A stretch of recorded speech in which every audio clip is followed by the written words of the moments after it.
So, we're here in front of the Rodin Museum in Paris, of course dedicated to one of the most celebrated sculptors in France, Auguste Rodin. It was actually built on his estate by the French government in 1916, after he fell seriously ill, as a sort of way to preserve his works for all to see. The museum itself includes this vast, beautiful garden, adorned with these colossal bronze statues that he came to be known for. And its centerpiece is, of course, Rodin's most famous work, The Thinker.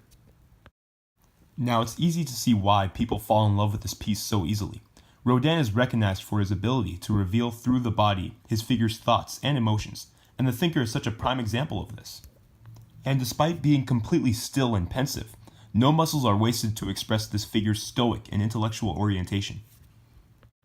Look at the way his brows are furrowed, how his jaw is clenched as it rests on his extended fist, how his eyes stare intently at the floor below, all of which point to a man deep in contemplation. Audiences around the world have been left both dazzled and puzzled as they wonder, what is this man thinking about? And a lot of that stems from the work's history. Now, many people believe that The Thinker is a product of the Enlightenment. That is to say that it is an encapsulation of what it means to be an individual or to have individual thoughts. But that's not really the case. Many also believe that The Thinker is a self-portrait. Well, that's not true either. It's supposed to be the famous Renaissance poet Dante. In fact, the original name for the work was The Poet. See, in 1880, Rodin was commissioned to design a doorway to a new museum, and they gave him complete creative liberty. Rodin decides to base it off of Dante's Inferno, as described in the Divine Comedy. The doorways would be designed as the gates to hell, and as you passed through the museum, it would be like you passing through hell.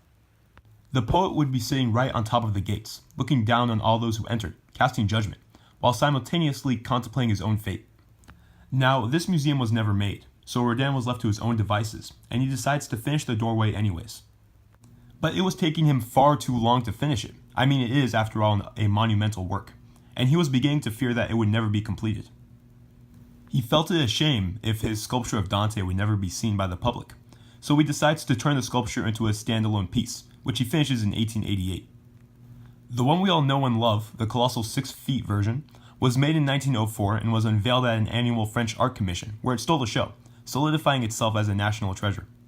And you know, of course, Rodin cast his works in a way so that they could be easily reproduced and shared with the rest of the world. So we see The Thinker in places like Philadelphia, Buenos Aires, Tokyo, monumental versions I might add. There's just something about the depiction of this powerful body consumed by his own thoughts that is universally appealing.